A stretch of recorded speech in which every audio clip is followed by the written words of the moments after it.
Good morning friends. आज है 22 मार्च और हम लोग देखने वाले हैं कुछ स्पेशल वोकैबुलरीज, बिल्कुल पीट बैच की जैसी। और हम देखेंगे कुछ पीवाईक्यू विद रूट वर्ड्स के साथ। अगर किसी भी एग्जाम की तैयारी करते हैं तो इंग्लिश तो भाई आनी है, और इंग्लिश के लिए ये सारी चीज़ आपको पढ़नी है, ठीक है। फिर एग्जाम कोई भी हो।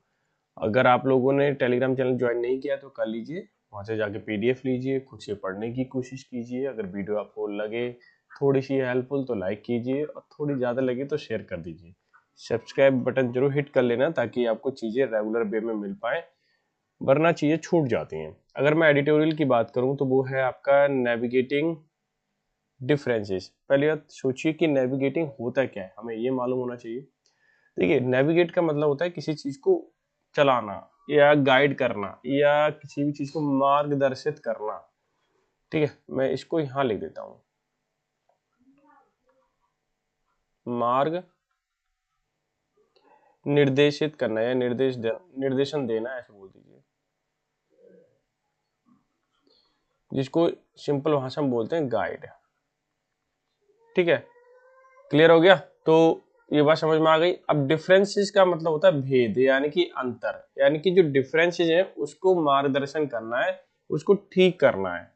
क्या करना है? मार्गदर्शन दे करके, उसको गाइड कर करके वो डिफरेंस जो बने हुए हैं उन डिफरेंस को खत्म करना है। सबटाइटल क्या कहता है? इंडिया एंड न्यूजीलैंड, ये दो कंट्री हैं, ठीक है। S1 और S2 यानी सब्जेक्ट 1 सब्जेक्ट 2 एंड से जोड़ा है, प्लूरल हो गया पूरा वर्ड आपका। तो स्टैंड आपकी वर्ब है, ठीक है, यानी कि वो हैं या खड़े हैं। Benefit from greater collaboration, collaboration का मतलब होता है एक दूसरे का सहयोग। अब ये क्या कहना चाह रहा है? New Zealand India stand to benefit from greater collaboration. Greater मतलब बड़े कोलैबोरेशन से, बड़े सहयोग से, एक दूसरे के लिए मतलब सहयोग तो कर ही रहे हैं और बेनिफिट के लिए खड़े हुए हैं। बेनिफिट के लिए वो चाहते हैं एक दूसरे को क्या हो? बेनिफिट हो, ठीक है। क्लियर हो गया? तो जैसे कि इसमें नेविगेटिंग है, रेजिलियंट है और डिस्पैरिटी है, नवल है। ये कुछ आसान वर्ड है और आसान एडिटोरियल है, बहुत जल्दी पढ़ पाओगे, ठीक है। लेकिन इसकी जो बुकैब है मैंने यहाँ लिख दी है, और बहुत कम बुकैब है आज मानता हूँ, लेकिन अच्छी बुकैब है। नेविगेट बात करूँ, ये पार्ट्स ऑफ स्पीच में वर्ब होता है और इसका मतलब नेविगेट करना है, यानी कि स्टीयरिंग या गाइड करना। मैं नेविगेट का नेविगेट हो गया तो मार्गदर्शन देना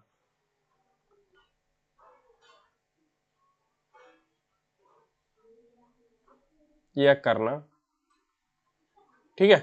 क्लियर हो गया? अच्छा, रेजिलियंट का एक एडजेक्टिव होता है, इसका मतलब लचीला, सहनशील, फ्लेक्सिबल जिसको बोल सकते हैं। Strong, tough. अब बोलोगे सर फ्लेक्सिबल है तो स्ट्रॉन्ग टफ कैसे हो जाए? बिल्कुल हो जाएगा भाई। अगर मान लीजिए बैम्बू हो, टूट नहीं रहा है और लच जाता है तो स्ट्रॉन्ग टफ ही तो हुआ, ठीक है, उसी सेंस में। डिस्पैरिटी का मतलब होता है असमानता या असमान, ठीक है, असमानता भी ले सकते हो आप, ठीक है। और डिफरेंट इसको हम कह सकते हैं, या फिर डिस्टिंक्ट कह सकते हैं। डिस्टिंक्ट का मतलब अलग होता है। क्या होता है? अलग होना या अलग, अलग होना। नेवी का मतलब एक पार्टिसिपेट पे नाउन है, और ये नौसेना होता है, जिसको हम फ्लीट या अर्माडा बोल देते हैं, ठीक है। नौसेना तो आप जानते हो नेवी से रिलेटेड होता है, या नेवी तो बर्ड ही है यहाँ पे, ठीक है। वैसे नेवल भी बोल सकते हो आप। आपको बताना है नेवल क्या होता है, ठीक है। तो एक तो एक नेवल ये वाला हो गया, ठीक है, और एक और होता है ये नोवेल होता है, ठीक है। एक वर्ड और होता है नोवेल, ठीक है। तो ये चार वर्ड हो गए, चारों के मीनिंग आपको एक दो तीन हो गए, तीन तो ये एक ये, तो चारों के मीनिंग बताने हैं, ठीक है। नहीं बताया, चलो मैं बता देता हूँ, आप एक बार याद कर लेना। ये इसको बोलते हैं नाभि के लिए। क्या बोलते हैं? नाभि होती है, ठीक है, mid point of the body. ये नॉवेल होता है, इसका मतलब उपन्यास कह सकते हैं या न्यू, ठीक है, उसके लिए बोलते हैं। नॉवल का मतलब श्रेष्ठ होता है, ठीक है, या गुड के सेंस में यूज होता है ना, जेंटलमैन जिसको हम कहते हैं, तो वो चीज है। तो क्लियर हो गया होगा। अच्छा, रेफर का मतलब संदर्भित करना होता है, और मेंशन, साइट। अफर्म का मतलब होता है पुष्टि करना, पार्ट्स ऑफ स्पीच में वर्ब है ये, और इसका मतलब कंफर्म करना, डिक्लेयर करना होता है। रेज का मतलब ये भी वर्ब है, उठाना, ये तो कई बार मैंने पूछा है। और लिफ्ट है, इंक्रीज है, दोनों ही सेंस में यूज होता है। ओवर शैडो का मतलब छाया डालना है, डोमिनेट या इक्लिप्स कह सकते हैं, ठीक है। आसान थी बुक, कोई ज्यादा बड़ी बात नहीं है। आप देख लेते हैं भाई हम कुछ क्वेश्चंस PYQ के क्वेश्चन हैं, काफ़ी इंपॉर्टेंट क्वेश्चन हैं। अगर आपने नहीं किए तो समझिए कि आप बहुत कुछ छोड़ जाओगे। ये सारे क्वेश्चन वही हैं जो बार बार रिपीट होते हैं। ठीक है, देखिए, टू बी बेस्ड अगेंस्ट, किसी भी चीज के खिलाफ होना। ठीक है, यानी कि पक्षपात करना, एक तरीके से क्या करना, पक्षपात करना।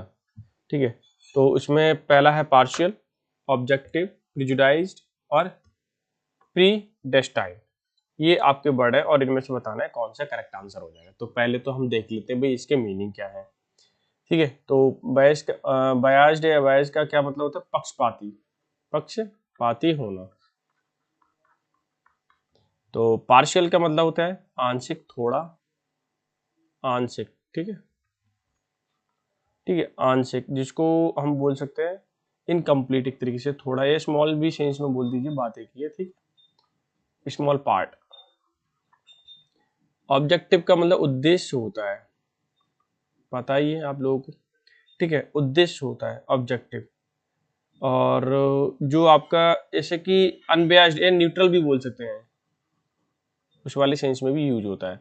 प्रिजुडाइज का क्या मतलब होता है कि किसी चीज से पूर्व ग्रह से ग्रसित, यानी किसी भी चीज से वो करना, जैसे कि पक्षपात करना, एक तरीके से प्रिजुडाइज। फेवर, ठीक है, फेवर करना एक तरीके से। और क्या हो जाएगा, अच्छा, प्रिजुडाइज, फेवर हो गया। बायसनेस्ड या बायसनेस बोल सकते हो। अरे ये क्या हो रहा है,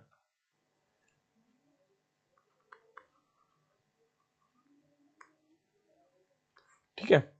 और प्रीडेस्टाइन्ड का मतलब पूर्व निर्धारित होता है, जो भाग्य में है वही होता है ना, उसको बोलते हैं, यानी पूर्व निर्धारित,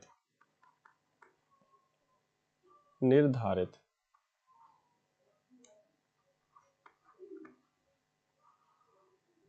ठीक है, पूर्व निर्धारित हो, और जिसको हम कह सकते हैं इनएविटेबल, जिसको हम तोड़ ना सकें। ठीक है, या फेटेड बोल सकते हो, जो फ्यूचर में होता है उसके लिए बोलते हैं। ठीक है, एक वर्ड अगर प्री हटा दूं तो डेस्टाइन्ड, यानी पहले से भाग में जो, उसको भी बोल सकते हो। अगर मैं आंसर की बात करूं यहाँ पर, तो बयास्ड यानी कि प्रिजुडाइज हो जाएगा, बहुत ही इजी है, कोई ज़्यादा टफ नहीं है। ठीक है, नेक्स्ट पे मूव कर लेते हैं भाई। नेक्स्ट क्वेश्चन क्या है, मोशन ऑफ हेड। ठीक है, hand etcetera as a mode of expression indicating attitude, कि हम हाथ को हिलाते हैं और सिर को हिलाते हैं, तो ये जो कुछ हम एक्सप्रेस करने के लिए जब हम बातचीत करते हैं तो मूवमेंट होता है। ठीक है, तो उसको हम क्या बोलेंगे, ये क्या चीज़ है, जेस्चर, ग्रिन, या जेस्टेशन है, या ग्रीमेश है, क्या बोलेंगे। चलो मैं इस सब की मीनिंग बता देता हूँ, नहीं पता है तो कोई बात नहीं, वैसे मालूम होना चाहिए। ठीक है, जेस्चर का मतलब संकेत होता है, हाव भाव जिसको हम कह सकते हैं, संकेत या हाव भाव। ठीक है, यानी कि एक्सप्रेशन।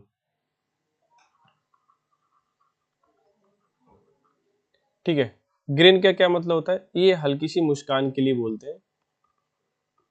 ठीक है, स्माइल देते हैं ना, उसके लिए। क्लियर है, अच्छा। जेस्टेशन क्या होता है ये समझिए, जेस्टेशन का मतलब होता है एक प्रेगनेंसी पीरियड जो होता है उसको बोलते हैं।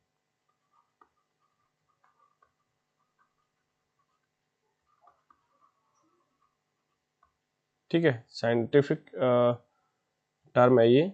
और यानी कि प्रेगनेंसी पीरियड यानी डेवलपमेंट से रिलेटेड हो सकता है कि वो चीज़ें डेवलप होती हैं। ठीक है, अच्छा, ग्रीमेश का मतलब क्या होता है, एकदम एकदम बदसूरत वाला जो होता है ना, दुखी वाला हाव भाव, उसको बोलते हैं। यानी कि बदसूरत से बोल सकते हो आप, बदसूरत।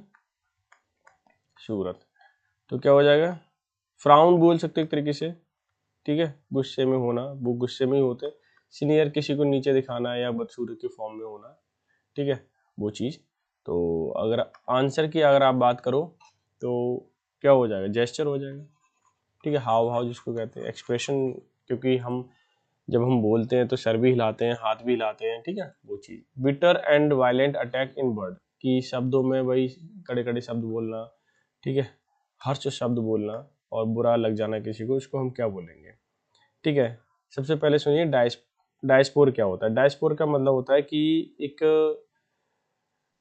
बोल सकते हैं हम कि अलग होना। देखिए, अगर मैं डायस्पोर की बात करूं तो अगर ई है तो ये साइंटिफिक टर्म के लिए आता है, जैसे कि जो सीड वगैरह होते हैं ना, ठीक है, बीज जो होते हैं उनके लिए संबंधित ये वर्ड यूज किया जाता है। और इसका मतलब होता है सीड डायस्पोरल, यानी कि थोड़ा टूटने से है और इसका बिखरने से है। ठीक है, तो आप बॉटनिकल टर्म याद रखिए थोड़ा सा, बॉट बोटैन या बॉटनिकल बोल सकते हो, बोटैनिकल बोल सकते हो, बात एक ही है, बोटैनिकल टर्म, ये साइंटिफिक टर्म देख लीजिए। ठीक है, बात एक ही है। अगर ये वर्ड ऐसे होकर के नहीं, अगर ये वर्ड ऐसे होता, जैसे मैं यहाँ लिख देता हूँ, ठीक है, तो आप बता सकते हो इसका मीनिंग क्या है। फिर ये क्या होता है, आपका जो आपके प्रवासी लोग होते हैं ना इधर से, जैसे मान लीजिए कुछ इंडियन लोग हैं, बाहर जाके रह रहे हैं, अमेरिका में रह रहे हैं, इंग्लैंड में जाके रह रहे हैं, ठीक है, तो फैलाव हो रहा है, जन विसर्जन हो रहा है। क्या होता है? जन विसर्जन, क्या बोलते हैं उसको, बोलते हैं। ठीक है, अच्छा, एक वर्ड ये भी है डायक्रिटिसिज्म। डायक्रिटिसिज्म शायद आपको नहीं मिले, लेकिन डायक्रिटिक मिल जाएगा आपको। और ये सब क्रिटिसिज्म के लिए आते हैं, यानी कि आलोचना के लिए आते हैं। ठीक है, ये बात ध्यान रखना, और कुछ खास नहीं इसमें। क्लियर? तो आप समझ गए होगे ये वाली पार्ट। ठीक है, चलो अब आगे चलते हैं। ये लिखा है डायडेम। डायडेम का मतलब होता है एक तरीके है जो ऊपर से चेहरा चीज छिपा लेते हैं ना, मुकुट जिसको कहते हैं, मुंह पर से लगा लेते हैं। ठीक है, इसको बोलते हैं, या मुकुट, वो वाला मुकुट नहीं है, जैसे मास्क वाला नहीं कहेंगे इसको। जैसे क्राउन होता है ना ऊपर, वो लगाते हैं क्राउन राजा, और वो पहनते हैं ना, उसको बोलते हैं CROWN। वो ध्यान रखना, ठीक है। और क्या हो सकता है, बस यही है। अच्छा, ताज, मुकुट ना लिख करके ताज लिखो तो ज्यादा अच्छा है। ताज, सर पे पहनने वाला, यानी कि सिर पर पहनने वाला।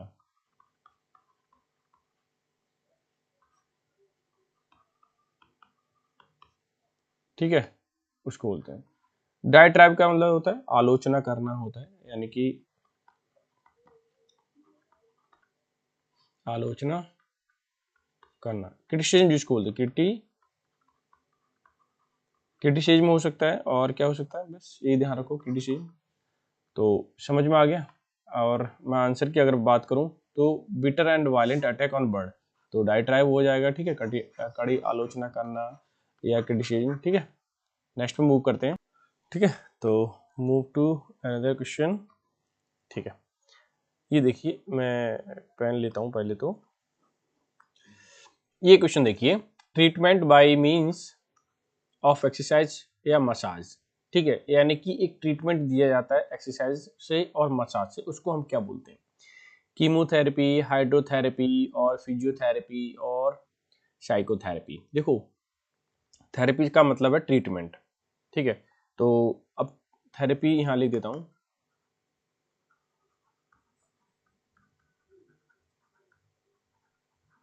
ठीक है, ट्रीटमेंट। अब देखिए कीमोथेरेपी क्या होता है। कीमोथेरेपी का मतलब होता है कि ड्रग से इलाज करना, या हम कह सकते हैं ड्रग से या ट्रेडिशनल इलाज करना। ठीक है, तो ड्रग ही लिख देता हूँ तो ज़्यादा बेटर है, ड्रग ट्रीटमेंट। और रेडिएशन जिसको हम कह सकते हैं एक तरीके से, इसी सेंस में ही आता है ये भी। अच्छा, हाइड्रोथेरेपी, हाइड्रो जब भी वर्ड आ जाता है उसका मतलब होता है जल, ध्यान रखना। इस हाइड्रो का मतलब क्या होता है, पानी या जल। तो क्या हो जाएगा, वाटर थेरेपी एक तरीके से, वाटर से इलाज, वाटर थेरेपी। ठीक है, और फिजियोथेरेपी, फिजियोथेरेपी का मतलब होता है भौतिक चिकित्सा एक तरीके से, यानी फिजिकल थेरेपी। फिजियो मतलब फिजिकल से, शरीर से है, तो मैं फिजिकल ले देता हूं।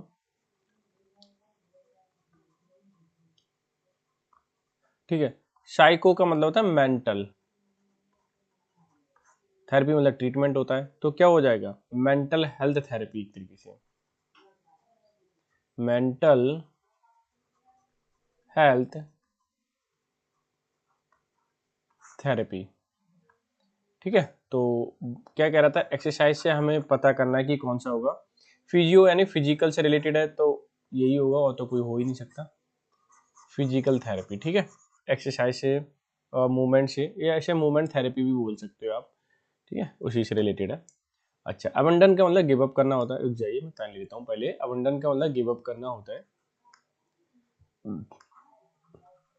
छोड़ना कहने मतलब गिव अप वंस कंट्री और कॉज, किसी कंट्री को छोड़ देना अपने, ठीक है, उसको हम क्या बोलेंगे? डिफेक्शन। डिफेक्शन क्या होता है? ये तो आपने पढ़ा ही होगा, कॉन्स्टिट्यूशन जब पढ़ा होगा आपने। दल बदल यानी कि पार्टी चेंज करना। क्या करना? ट्रीचरी, धोखा देना है, पार्टी चेंज करना, बातें की है।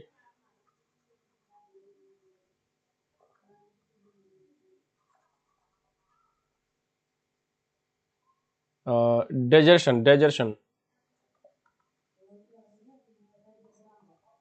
डिसलॉयल्टी, डिसलॉयल्टी का मतलब होता है क्या कहते हैं, जो ट्रीचरी करता है, या बी ट्रेयल बोल सकते हो।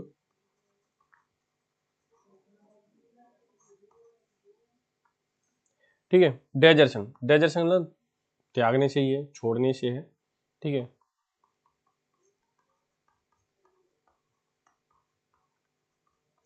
क्लियर? तो क्या बोल सकते हो? अबंडनमेंट बोल सकते हो,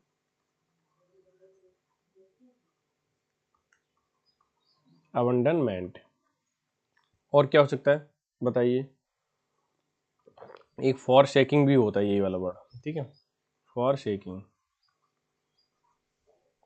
माइग्रेशन का मतलब होता है प्रवास या प्रवासन, ठीक है, यानी रीलोकेशन कह सकते हैं, एक जगह से दूसरी जगह जाना, वहां बस जाना,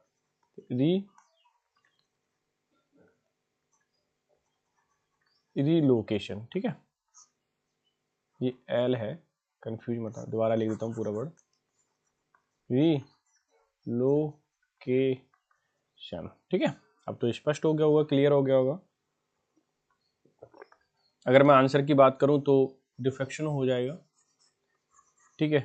नहीं नहीं नहीं नहीं, अबंडन वन कंट्री और कॉज, अच्छा कारण बने, तो ये नहीं होना चाहिए, माइग्रेशन ही होना चाहिए, ठीक है। माइग्रेशन को ही बोलते हैं रिलोकेशन। वैसे डिफेक्शन भी हो सकता है, अगर ये कंट्री नहीं होता, सपोज ये नहीं होता, मैं मिटा दूं इसे, इसको, ये अगर नहीं होता तो फिर मैं डिफेक्शन भी लगा सकता था, क्योंकि कारण है ना छोड़ने का, ठीक है ना। तो ये कुछ 5 क्वेश्चन थे, और आपने देखे होंगे अच्छे क्वेश्चन है, रिपीटेड क्वेश्चन है, ऐसी बात नहीं है। अब हम चलते हैं सीधे सीधे हम एडिटोरियल पर, ठीक है। एडिटोरियल क्या कहता है भाई, सुनिए, इसे मैं पहले रैप कर देता हूँ। इसने बोला है, एडिटोरियल ने, कि नेविगेट करना है या नेविगेटिंग करनी है डिफरेंसेस को, जो अंतर हैं, भेद हैं, ठीक है, उसको समझना है।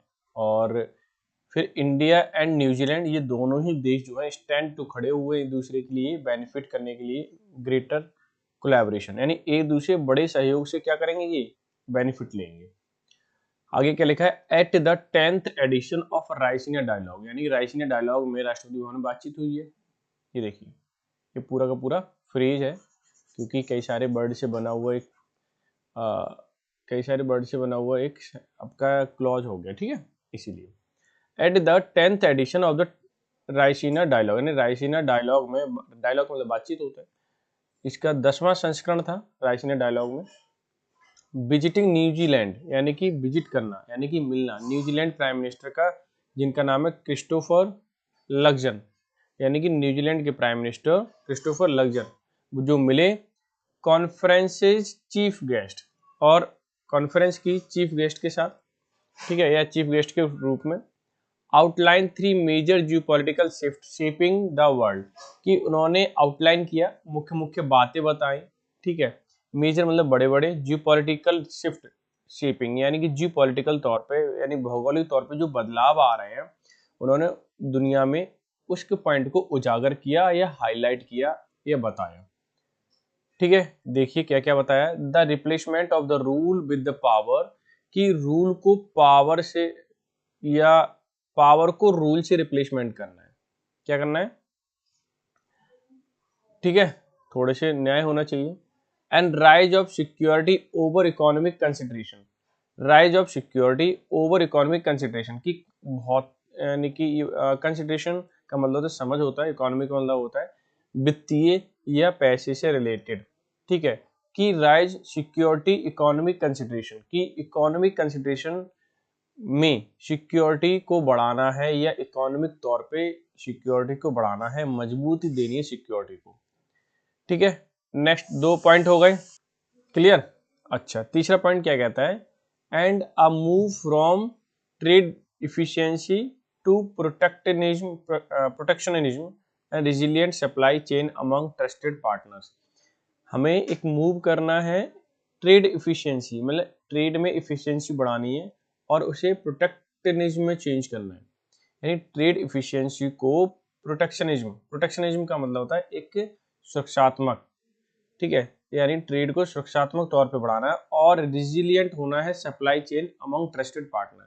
जितने भी ट्रस्टेड पार्टनर हैं या बिजनेस करने वाले जो देश हैं उसमें क्या करनी है, रिजिलियंट सप्लाई, यानी कि एक मजबूती लेके आनी है जिससे कि वो सप्लाई चलती रहे, बिजनेस रुके ना, ठीक है। ये वाले जो विचार थे उनके, उन्होंने आउटलाइन किया इस चीज को। इन दिस कॉन्टेक्स्ट, यानी कि इसी संदर्भ में, यानी कि बिजनेस से संदर्भ में मिस्टर लग्जन सजेस्टेड, उन्होंने सजेस्ट किया डेट इंडिया और New Zealand despite their size disparity, कि देयर साइज डिस्पैरिटी मतलब असमानता के डेस्पाइट मतलब के बावजूद, देयर साइज डिस्पैरिटी में उनकी जो असमानता है उन दोनों के विचारों में, कुड बी आइडियल पार्टनर, वो असमानता आइडियल पार्टनर बना सकती है। बोथ डेमोक्रेसीज, अब यहाँ से ध्यान देना कि दोनों की दोनों जो लोकतंत्रताएं हैं या लोकतंत्र जो देश हैं, share an interest in ensuring freedom of navigation Indo Pacific, कि वो शेयर कर सकते हैं अपने विचारों को और सुरक्षित कर सकते हैं फ्रीडम ऑफ नेविगेशन, ठीक है, यानी कि नेविगेशन मतलब आने जाने का आवागमन, ठीक है, इंडो एंड कहाँ पर, इंडो पैसिफिक में, यानी कि इंडियन जो सागर है उधर। While New Zealand is not part of quad, जबकि न्यूजीलैंड क्वाड का कोई पार्टनर नहीं है। क्वाड में कौन कौन से हैं, Australia, India, Japan and United state, यानी कि अमेरिका, ये 4 देश हैं, जबकि न्यूजीलैंड तो पार्टनर है नहीं उसका, ठीक है ना। फिर भी आगे ध्यान देखिए, डज नॉट सीक मेंबरशिप, और कोई न्यूजीलैंड मेंबरशिप तो चाहता नहीं है और न ही ढूंढ रहा है। मिस्टर लग्जन नोटेड ऑनगोइंग डायलॉग, लग्जन ने नोट किया, बताया, ऑनगोइंग मतलब चलती हुई बातचीत में, among New Zealand, Australia, Japan and south Korea a regional issue, कि भाई न्यूजीलैंड है, ऑस्ट्रेलिया है, जापान है और साउथ कोरिया, इनके रीजनल इशू हैं, क्योंकि क्षेत्र में नज़दीक में है, तो इनके जो रीजनल इश्यूज हैं उनको भी उन्होंने डिस्कस किया, वहाँ बताया। आगे बताया, following talks with prime minister Narendra Modi, the two countries signed a defense memorandum of understanding, enhanced military cooperation, staff college exchanges and naval port calls। इन्होंने बोला कि फॉलोइंग टॉक, बातचीत करने के दौरान, ठीक है ना, बातचीत करने के दौरान उन्होंने मोदी जी को बताया, prime minister of India, to countries signed, उन्होंने साइन किए, ठीक है, किस चीज को साइन किए, डिफेंस मेमोरेंडम पर साइन किए, ठीक है, अंडरस्टैंडिंग, एनहेंस मिलिट्री कोऑपरेशन, और मिलिट्री कोऑपरेशन को बढ़ावा देने के लिए साइन हुए हैं, उस पर बातचीत हुई है, कॉलेज स्टाफ को एक्सचेंज करने की बात की हुई है, नवल मतलब नौसैनिक, पोर्ट कॉल्स की बात की गई है कि उनमें बातचीत हो जिससे कि दिक्कतें नहीं आए। आगे सेंटेंस देखिए, they also agree to restart talk on the free trade agreement, उन्होंने बातचीत की रिस्टार्ट करने की फ्री ट्रेड एग्रीमेंट को, FTA, एमिंग जिसका उद्देश्य होता है to expand there modest bilateral trade, जिससे कि वो एक्सपेंड कर सके, बढ़ा सके, मोडेस्ट मतलब थोड़ा सा नर्म है या हल्का है, बायलैटरल ट्रेड यानी द्विपक्षीय जो उनका ट्रेड होता है, बिजनेस होता है इंडिया का और न्यूजीलैंड का, वो थोड़ा सा कम है, तो उसको बढ़ाने की बात की है। और इन्होंने बोला है कि करेंटली अंडर $2 बिलियन, कि अभी जो बिजनेस चलता है लगभग $2 बिलियन के अंदर ही अंदर है, इससे बढ़ाने की बातचीत हो रही है, ठीक है, तो अच्छी बात है भाई। हाउएवर चैलेंजेस रिमेन्स, चैलेंज तो बने हुए हैं, ठीक है, हालांकि चैलेंजेस तो हैं, particularly around market access for dairy agriculture product, किसमें स्पेशली तौर पे अगर बोला जाए मार्केट एक्सेस फॉर डेयरी के लिए एंड एग्रीकल्चर प्रोडक्ट के लिए। इसमें चैलेंज तो बने हुए हैं, ठीक है।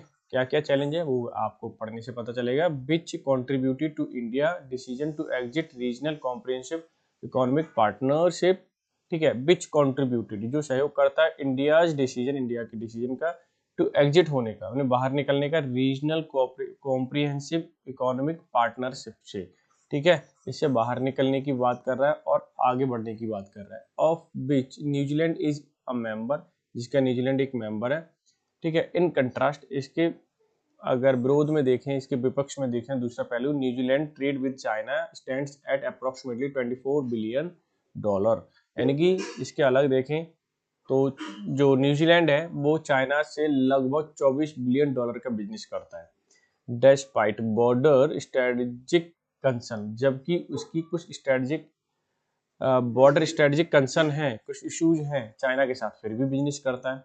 तो वही चीज वो इंडिया के साथ करना चाह रहा है, यानी कि बिजनेस को बढ़ावा। Connectivity between two nations received boost, कि दोनों देशों के बीच जो कनेक्टिविटी है वो बूस्ट बढ़ाएगी बिजनेस के अंदर, ठीक है।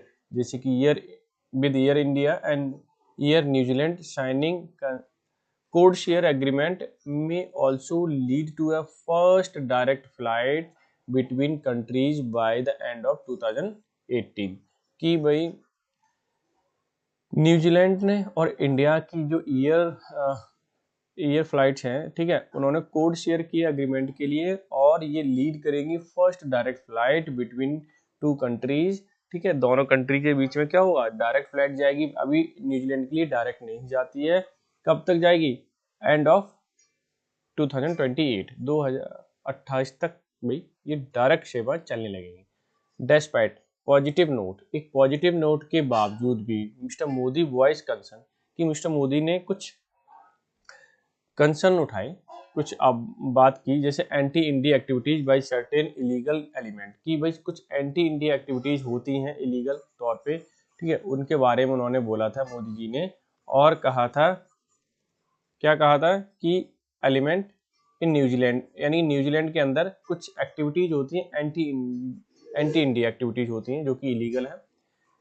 रेफरिंग प्रोटेस्ट, उन्होंने कुछ प्रोटेस्ट को, ठीक है, रेफर किया। And Khalistan referendum held, referendum का मतलब जनमत, ठीक है, जनमत, कि Khalistan referendum held by Sikh for justice, एक रेफरेंडम है, ठीक है, रेफरेंडम हुआ, या फिर कह सकते हैं सिख फॉर जस्टिस, एक जो ग्रुप है ऑकलैंड के अंदर लास्ट नवंबर, तो वहाँ पर रेफरेंडम हुआ, उन्होंने कुछ एक्टिविटीज की, ठीक है ना। रेफरेंडम मतलब होता है कि अपने अपने विचार देने एक तरीके से, ठीक है। ऑल्दो प्रीवियस डिस्कशन, अगर आप, चलो मैं इसको और एक्सप्लेन कर देता हूँ। रेफरेंडम का विचार देना होता है, जैसे कि मान लीजिए किसी को चुनने की बात हो रही है, तो जैसे कहते हैं ना, अपने अपने चुनाव में अपने अपने विचार देना और उनको चुन लेना, ठीक है, डिसीजन दे देना, वो चीज कहलाती है रेफरेंडम। जनमत संग्रह कहलाता है या जनमत कहलाता है, तो इसे हम जनमत संग्रह ही बोलेंगे, जनमत संग्रह। मैंने इसलिए बता दिया है क्योंकि ये अच्छा वर्ड है और ये वन वर्ड में आया हुआ है, ठीक है। अब देखिए, although previously discussed between foreign minister and New Zealand police had ruled the protest to be a lawful, कि भाई पहले डिस्कस हो चुका था फॉरेन मिनिस्टर में और न्यूजीलैंड की पुलिस में कि रूल्ड टू बी प्रोटेस्ट, कि प्रोटेस्ट करना टू बी अ लॉफुल, ये क्या है, लॉफुल है, ठीक है, इनमें बातचीत हो चुकी थी। इन रेस्पॉन्स मिस्टर लग्जन रीअफर्म्ड, कि लग्जन ने क्या किया, रीअफर्म किया, सुनिश्चित किया, political conflict into its diverse immigrant communities, कि कुछ पॉलिटिकल कन्फ्लिक्ट रहते हैं। डाइवर्स का मतलब होता है विभिन्न विभिन्न, माइग्रेंट का मतलब है कि एक जगह से दूसरी जगह आए हुए लोग, ठीक है, या कम्युनिटी, ठीक है, कह सकते हैं, या आए हुए लोग या कम्युनिटीज बातें की है। While such concern are legitimate, इस तरह की जो कंसर्न है वो जायज है, लेजिटिमेट है। Raising over shadowing growing strategic and economic tie, कि उड़ते हुए, ओवर शेडो का मतलब है किसी चीज पर हानिकारक होना एक तरीके से, ठीक है, जैसे मैंने यहाँ लिखा हुआ है, देखो ओवर शेडो, ठीक है, छाया डालना या डोमिनेट होना एक तरीके से। ग्रोइंग स्ट्रेटेजिक इकोनॉमिक टाई के लेवल पे, टाई का मतलब संबंध होता है एक दूसरे से सहयोग के फॉर्म में, ठीक है। ग्रोइंग स्ट्रेटेजिक, तो ओवर शेडो तो उस पर उसे छाया पड़ती है या फिर उस पर हानिकारक भी हो सकता है, इस तरह की कन्फ्लिक्ट, ठीक है, कुछ कन्फ्लिक्ट हो जाते हैं, वो चीज बताना चाह रहे हैं। These sensitive issue may be better handled through diplomatic engagement in private. बोला है कि ये जो सेंसिटिव इशू है, संवेदनात्मक इन इश्यूज को मे बी बेटर हैंडल, इनको बहुत अच्छे से हैंडल किया जा सकता है थ्रू डिप्लोमेटिक एंगेजमेंट के जरिए इन प्राइवेट फॉर्म में, यानी कि बहुत अच्छे से प्राइवेट फॉर्म में बात की जाए तो ज़्यादा बेटर है। अगर मीडिया के साथ, देखो जब दो देश के प्रधानमंत्री बातचीत करते तो मीडिया तो होती है वहाँ पे, है ना, तो इस चीज़ से वो बचना चाह रहे हैं कि इस चीज़ से बच करके और बातचीत की जाए। Ultimately India and New Zealand stand to benefit from greater collaboration.